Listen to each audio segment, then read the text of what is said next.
آپ اندازہ کریں کہ میرے مخالف 80 لوگوں کو پروموٹ کیا گیا تھا جو اہل ہی نہیں تھے. پاکستان کی ساری خرابی 3 وجہ سے ہے, 3 گروہ اس کے ذمہ دار. نیب میرے پیچھے لگا دیا. اب 2-2.5 سال مختلف نیب کے کیسز کو کرا, یہ بھی نکالو یہ بھی نکالو, میرے خلاف کچھ نہیں نکلا. آپ چونکہ میری سے رائے مختلف رکھتے ہیں, آپ اٹھا کے لے جاؤ. پاکستان کی تاریخ کے اندر بدترین پولیس والا بھی ہوتا تھا. اللہ تعالیٰ جس سے چاہے گا میرے لیے سارے دروازے کھول دے. جو ملک نریندر مودی پہ پابندی لگا کے, اس کا تو کوئی خدا اس طرح کا نہیں ہے, اس کو نہیں روک سکے جو تو گجر تھا. ہم لوگ سب سے پوچھے تھے جا کے کہ کیا بیت رہی. السلام علیکم سر. وعلیکم السلام ورحمۃ اللہ. سر آپ کا بہت شکریہ, آپ سے ملاقات بچوں کا کا شرف حاصل ہو رہا ہے. کئی دفعہ آتے جاتے جی بس وہی موقع نہیں مل سکا, پھر آپ مصروف بھی تھے اپنے پروگرامز کے اندر, سب مصروف تھے. اب تو کافی لوگ فارغ ہوتے جا رہے ہیں. آپ بھی ہو گئے, حبیب صاحب بھی اس لائن میں آ گئے, کافی سارے لوگ فارغ ہوتے جا رہے ہیں. تو وہ یہ زمانہ آتا ہے, ہر قوم کی زمانے میں ایسا وقت آتا ہے کہ جب لکھنے والے جو ہیں وہ ان کی زبان بندی ہوتی ہے. اور یہ 17th سینچری 16th سینچری سے چلا آ رہا ہے. فرینچ ریولوشن ٹوڈے مارمور کے اس کو نکالا تھا انہوں نے, کیا نام تھا, والٹیئر کو. ڈرامہ ہیرو میں کرتا تھا وہ لوگ, بات میں صاف سادہ سے لیکن اسٹائر کرتا تھا. اور جب اس کو انہوں نے انٹیلیجنس ایجنسی نے اٹھایا ہے والٹیئر کو اور اس کو باہر لا کے مارا ہے, اس نے فکرہ کہا تھا. اس نے کہا جو حکمران طنز و مزاح کے اندر بھی سچائی برداشت نہ کر لیں ان کا وقت آخر ہو جاتا ہے. اچھا سر, تاریخ آپ نے پڑھی بھی, دنیا کی تاریخ, پاکستان کی تاریخ بھی, بلکہ آپ تو تاریخ کا حصہ بھی ہیں, کئی دہائیاں آپ نے پاکستان کی تاریخ دیکھی ہے, اس میں انوالو رہے ہیں. کیا یہ سب سے مشکل ترین دور ہے, بدترین دور ہے پاکستان کی تاریخ کا موجودہ؟ جی بغیر کسی شک و شبہ کے میں کہہ سکتا ہوں. میں 1956 میں پیدا ہوا تھا, پھر پاکستان کو بنے 9 سال ہوئے تھے, اور میری زندگی کے اندر 2-2.5-3 سال کے بعد ہی مجھے ایسا لگتا ہے کہ میں نے ہوش سنبھال لیا تھا. چیزوں کو مجھے یادداشت میں ہے. مجھے 58 کے ماشاء اللہ کا وہ ہیولا یاد ہے, حالانکہ میں 2.5 سال کا تھا, کہ چیزیں جو ہیں وہ ایسے مطلب ہو رہی تھی شہر کے اندر جو ہے افراتفری. اس کے بعد میں نے ایک پولیٹیکلی ایجائل وقت گزارا ہے. اس وقت کمیونسٹ موومنٹ چل رہی تھی, میں اس میں چلا گیا تھا. پھر اس کے بعد 65 کی وار کو اپنی آنکھوں سے دیکھا, وہ جذبہ, وہ سب کچھ, ہر چیز.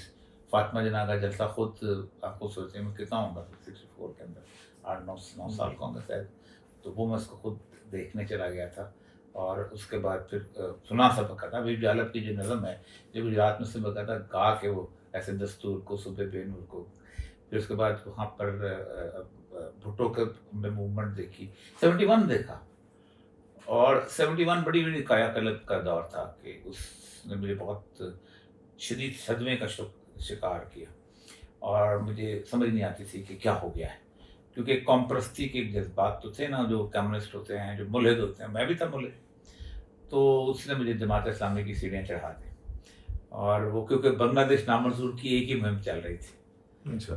تو اس سے پھر میں بھی اس میں پھر وہاں پھر مولانا مودودی کو پڑھا. پھر اس کے بعد پھر میں نے ایک اور رخ ہے کہ میں 1980 سے لے کے 84 تک میں پڑھاتا رہا ہوں, اور وہ بھی بلوچستان یونیورسٹی. اور جب بلوچستان ابھی بھی انسرجنسی سے باہر آیا تھا, سارے وہ لوگ جو کہ پہاڑوں پہ گئے ہوئے تھے, جو افغانستان بھاگے ہوئے تھے, جو حیدرآباد سرز کیس میں تھے, وہ بیچارے تھوڑا سا 2-3 سال میں بی اے کر کے وہاں ایم اے میں داخلہ لیا ہوا تھا ہم لوگوں نے. اور پھر میں سول سروس میں آیا, اور میں نے 32 سال میز کے اس طرف سے دیکھا ہے کہ لوگوں کے ساتھ کھیلا کیسے جاتا ہے. اور پھر برداشت کی جو لیول کہا جاتا ہے آپ کا, تو ابھی میری کوئی 16 سال نوکری رہتی تھی سول سروس کی. جب میں نے لکھنا شروع کیا ہے, اس بغاوت کے علم کو بلند کرتے ہوئے میں نے کالم لکھنا شروع کیا ہے. 11 ستمبر کے بعد واقعہ ہو چکا تھا, افغانستان میں امریکہ آ چکا تھا, تو 1 جنوری 2002 کو میرا پہلا کالم آیا. تو اس وقت بڑا خوف تھا. اس وقت یہ تھا کہ بس آپ کو اٹھائیں گے, باگرام لے جائیں گے, آپ کو اٹھائیں گے گانتنام پہ لے جائیں گے. 600 بندہ ہم نے دیا ہے, ہم نے پیسہ کمایا ہے, اور 600 میں سے 99% ایسے تھے جن کے خلاف کوئی جرم ثابت نہیں ہوا تھا.